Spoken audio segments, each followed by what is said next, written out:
अब जो तीसरे टाइप के ज्वाइंट है वो कौन से हैं? वो बड़े मजे के ज्वाइंट है, वो कहलाते हैं जनाब Ali synovial joints. Synovial joints या इन्हीं को आप फ्रीली मोबाइल ज्वाइंट्स या हाईली मोबाइल ज्वाइंट्स कहते हो। क्या कहते हो? फ्रीली मोबाइल ज्वाइंट या हाईली मोबाइल ज्वाइंट्स। ठीक है, अब मैं आपको पहले ये समझाता हूँ कि इसका स्ट्रक्चर कैसा होता है, फिर हम इसके टाइप्स की बात करेंगे, क्योंकि सिनोवियल ज्वाइंट्स के हमने टाइप भी देखने, इसके बहुत सारे टाइप होते हैं। अब यहाँ पर पता क्या होता है, देखो यहाँ पर ऐसे होता है कि लेट सपोज ये तुम्हारी एक बोन है, ये मैं बिल्कुल सिंपल करके डायग्राम बनाऊंगा ताकि आपको बात समझ में आए। ठीक है, ये आपकी एक बोन है, ये आपकी दूसरी बोन है, ये आपकी दूसरी बोन है, और हमने बात की कि जिस जगह दो बोन मिलेंगी, ये जो जगह है ना, ये जगह जॉइंट है। ये जगह क्या है? ये जॉइंट है। अब तुम याद कर लो कि इस बोन की ये वाली सरफेस है ना, इस बोन की ये वाली सरफेस जो जॉइंट बना रही है, इस सरफेस को आर्टिकुलर सरफेस बोलते हैं। क्या बोलते हैं? Articular surface. तो ये कौन सा सरफेस होगा? ये होगा आर्टिकुलर सरफेस। क्या होगा बेटा? ये आर्टिकुलर सरफेस। तो ये भी क्या होगा? ये भी क्या होगा? ये भी आर्टिकुलर सरफेस होगा। तो ये जो वर्ड होता है ना आर्टिकुलर, आर्टिकुलेशन का मतलब होता है जॉइंट फॉर्मेशन। क्या मतलब होता है? Joint formation. ठीक है, अब ये जो आर्टिकुलर सरफेस है, इस आर्टिकुलर सरफेस के ऊपर एक कुशन होता है, एक पैड होता है, और ये पैड कार्टिलेज का होता है। किसका पैड होता है? कार्टिलेज का। ये मैंने पैड बना लिया, ये रहा। और ये पैड, ये कुशन चूँकि कार्टिलेज का बना हुआ है और आर्टिकुलर सरफेस को कवर कर रहा है। किसको कवर कर रहा है? आर्टिकुलर सरफेस को।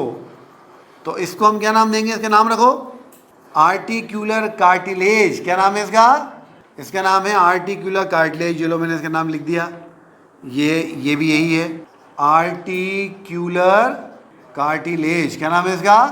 Articular cartilage. ठीक है, अच्छा, फिर ये दोनों बोन्स अभी अलग अलग है ना, इन दोनों बोन्स को हमने आपस में जोड़ना है, बांधना है। तो ये एक टिश्यू होगा जो इस बोन को दूसरी बोन के साथ जोड़ के रखेगा। ये एक टिश्यू होगा जो इस बोन को दूसरी बोन के साथ जोड़ के रखेगा। अब जरा ध्यान से बात समझना।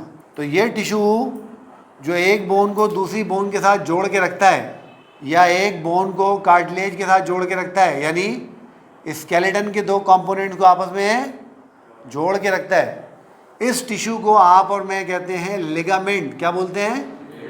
लिगामेंट।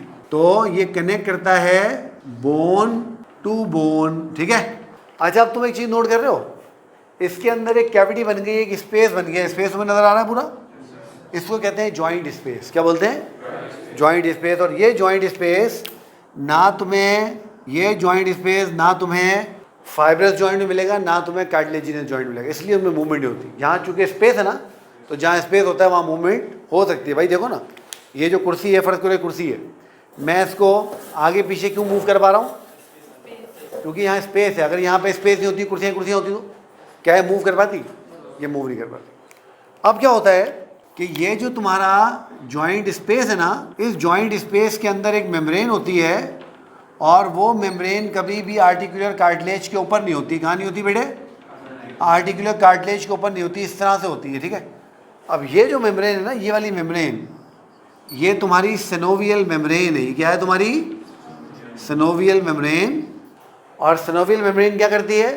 सिनोवियल मेम्ब्रेन एक फ्लूइड बनाती है भाई, और वो फ्लूइड क्या है? वो फ्लूइड कहलाता है सिनोवियल फ्लूइड। क्या कहलाता है? वो कहलाता है सिनोवियल फ्लूइड। और सिनोवियल फ्लूइड क्या करता है? फ्रिक्शन को लिटरली ज़ीरो कर देता है, फ्रिक्शन को ज़ीरो कर देता है। तो ये सिनोवियल फ्लूइड है, सिनोवियल फ्लूइड। और ये रिड्यूस करता है फ्रिक्शन को। ये क्या करता है बेटा? ये रिड्यूस करता है फ्रिक्शन को।